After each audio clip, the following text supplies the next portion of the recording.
There's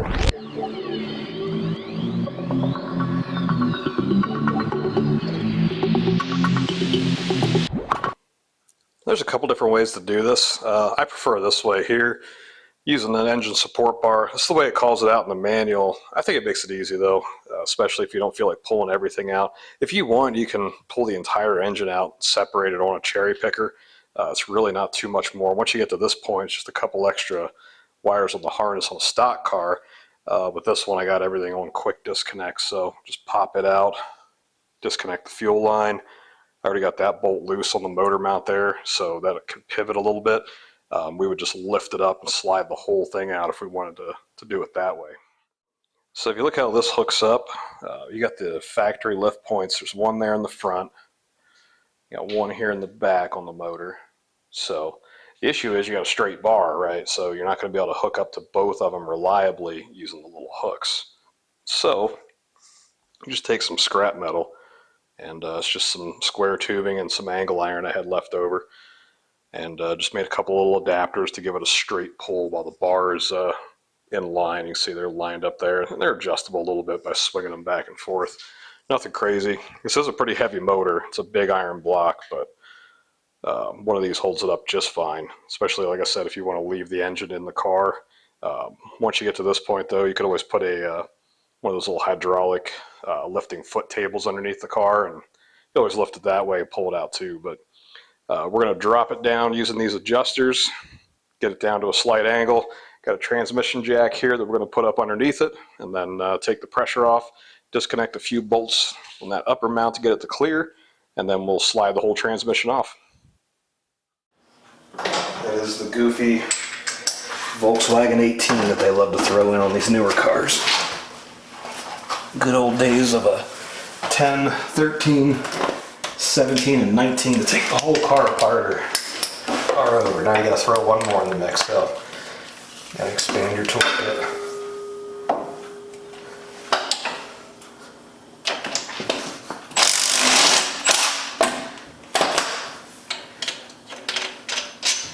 Alright, there's that guy. I have not disconnected the exhaust. I got flex pipes up right next to the header, right next to the exhaust manifold. I'm going to see if they got enough flex, plus I got a little bit of play here.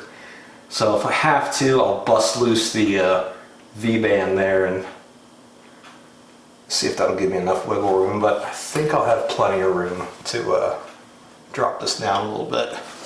Alright.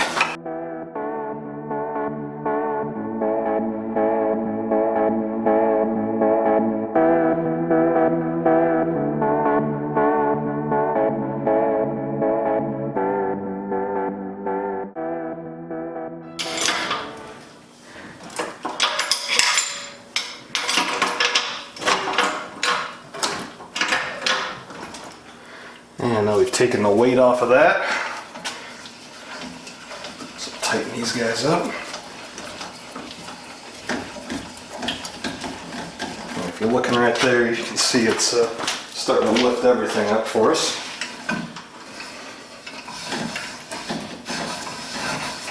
There we go. Now, just like that, the whole engine and transmission are suspended. That's what's I really like these bars, because they kind of give you some flexibility in that aspect. You don't have to have a giant cherry picker is what I'm getting at, especially if you got a small garage like this one here. You can kind of handle everything just this bar, or if you got a small trailer, it's a lot easier to fit this in the trailer.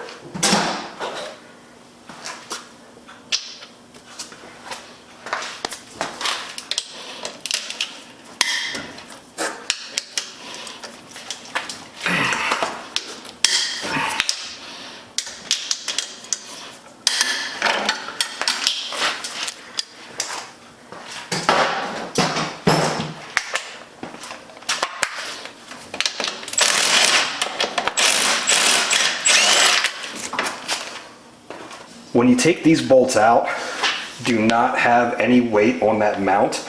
I don't know if you can see through there. Let's take a look.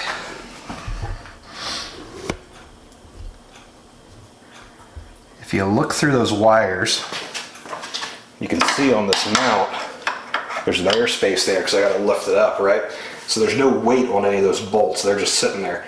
So I'm going to bust those loose now. If you try to take them out while you still have the weight on the mount, you're going to rip the threads right out of the block. And then it's repairable, or not out of the block, out of the case, but it's a pain in the ass to repair it because you got to drop the whole thing out then, obviously, drill it out to the right depth, and then put a time cert in it.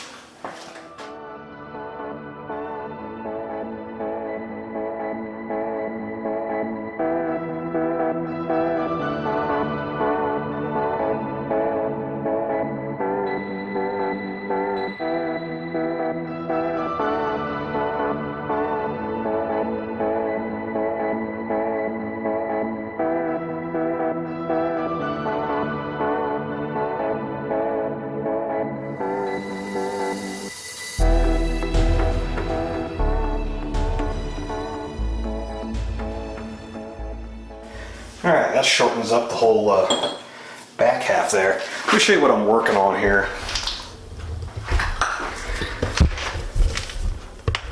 So the problem is, right there's where that cup was. And you can see right there is the subframe, and it gets caught right there because that cup comes down and it's actually almost touching the subframe when it's installed now. So that gives us just a little bit more room to drop it.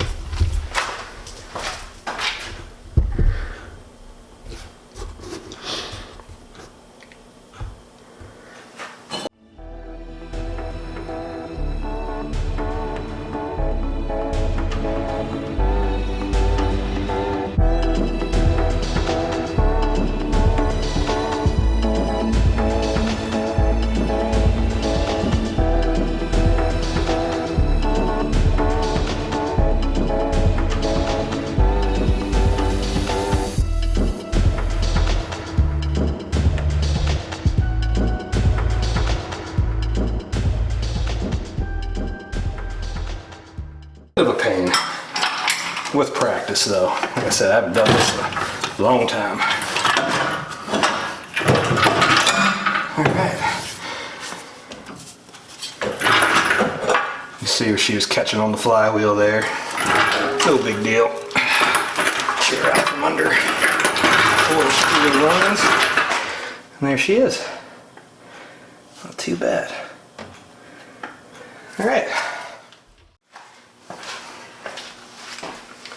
I'll take them off evenly so you don't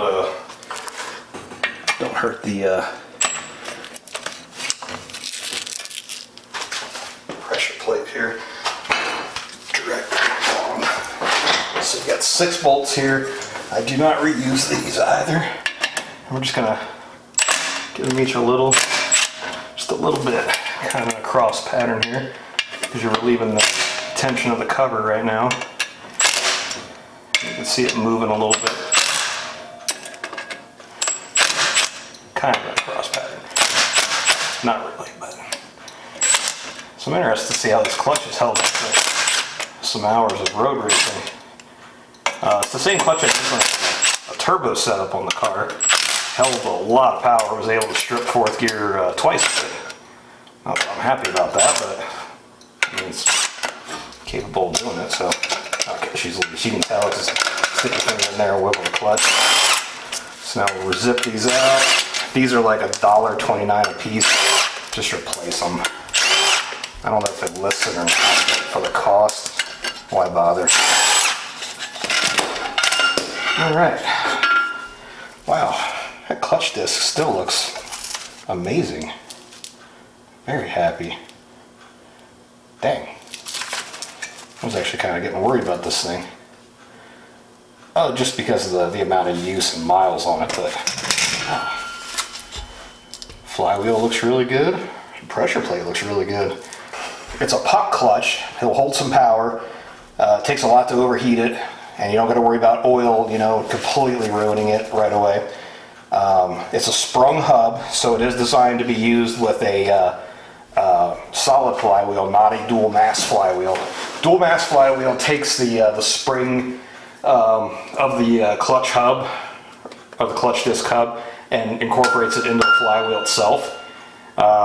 you will notice a lot more chattering noise when you go to a single mass flywheel in the gearbox, and that's just variations in the engine RPM, kind of whacking the lash of the gear teeth back and forth. It's not going to hurt anything though. As soon as you let the clutch out, it stops making the noise for the most part. Like when you're in gear, you can't hear it because you're loading the transmission.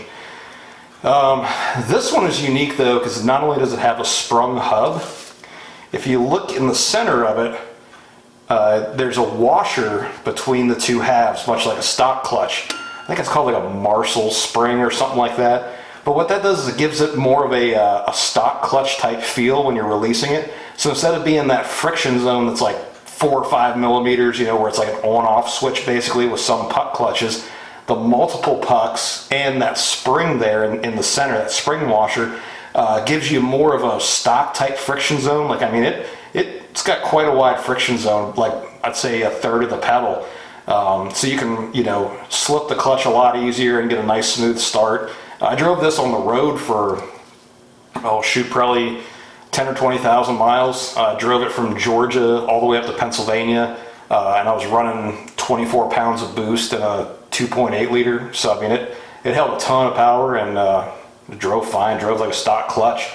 And then that all came off the turbo stuff, and I've been road racing the car this year. Not a ton of hours. I think I only put about 20 hours on the car this year.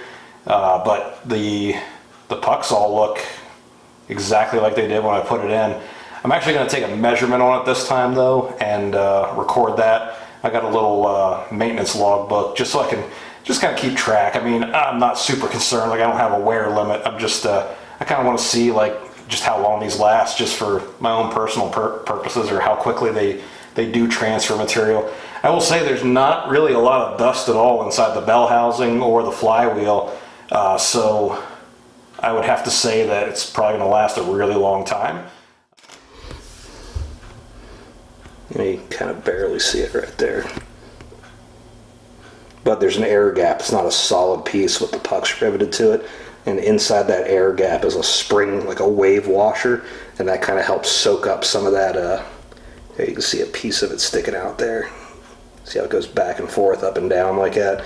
So that kind of helps absorb some of the initial impact or slip. And since it's compresses, it gives you more of a friction zone. You start feeling the initial grab instead of it just being on off. So let's take a look up here at the flywheel.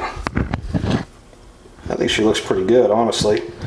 There is nothing I can feel with a fingernail or even with my finger as far as scratches. This shinier spots here, there's nothing there. That's just material transfer. Looks pretty good to me. I'm happy. That's just a cheap steel single mass flywheel. It's a little bit quieter and I guess maybe a little bit easier to get a start on than the aluminum super lightweight ones, but I don't know. Maybe it's all in my head. Pressure plate, same thing. A couple little hot spots. Nothing crazy though.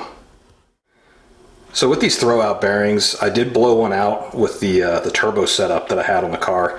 I don't think it was a power problem. I think it was just a problem inherent with the clutch system on these cars.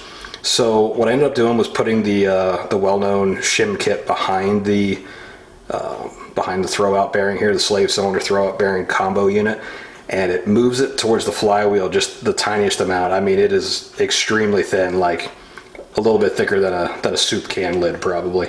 Maybe not even that thick. So it moves it forward a little bit. The other thing I did was I put a clutch pedal stop in. So where the clutch pedal actually touches, there's a little factory stop on the back of it. I ended up buying some hardware I'll show a picture of later, and screwing it into that with a lock nut and then adjusting it just until it hits the release point so it can't go any further.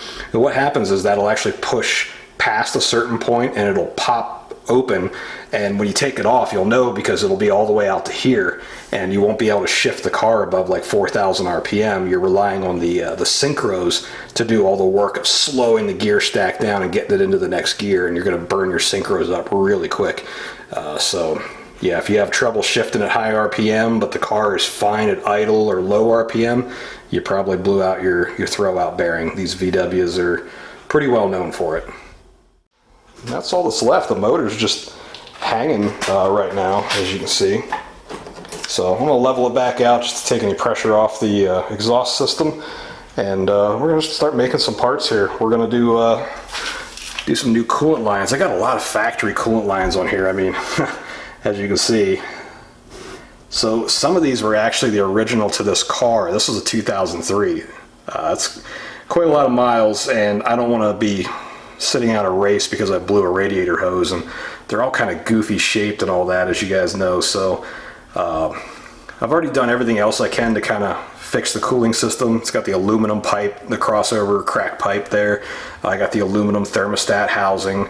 I'm going to replace some of the plastic fittings with aluminum. I have an all aluminum radiator, even the fittings, everything's aluminum. And what I'm going to do is, I'm still debating if I want to do AN line or if I want to do silicone elbows and then use like stainless or aluminum tubing to kind of make my own radiator hoses. So still debating on that. Oh, I don't know. Tell me what you think. I'm not a pro on those. I can make the hoses. I don't know if it's worth the cost.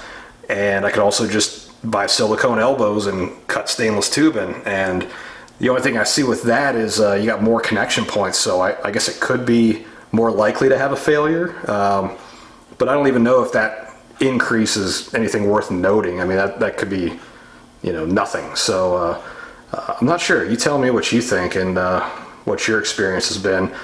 Don't want to go with solid silicone. I haven't found one yet for this car, like a full silicone hose kit. I don't want to pay the money to have one made. I'd rather just make something myself. But yeah, I got a few other things in store too. Got to fix a couple little oil leaks. That's just a brand new gasket, not sealing, so we'll fix that. Thinking about doing a set of camshafts in the car too. That'll add a good bit of horsepower. I'm not sure which ones I'm going to go with, but I'm going to call up my buddies up at Tectonics Tuning and see what they recommend. I've actually had them in the past cut custom cams for me. They can make just about anything you want if you call and ask them nicely. So we'll see what they can put together for the car. Thanks for stopping by and watching. As you can see, I got a lot of things planned over this winter, so hit that subscribe button so you can be notified every time I put up a new video.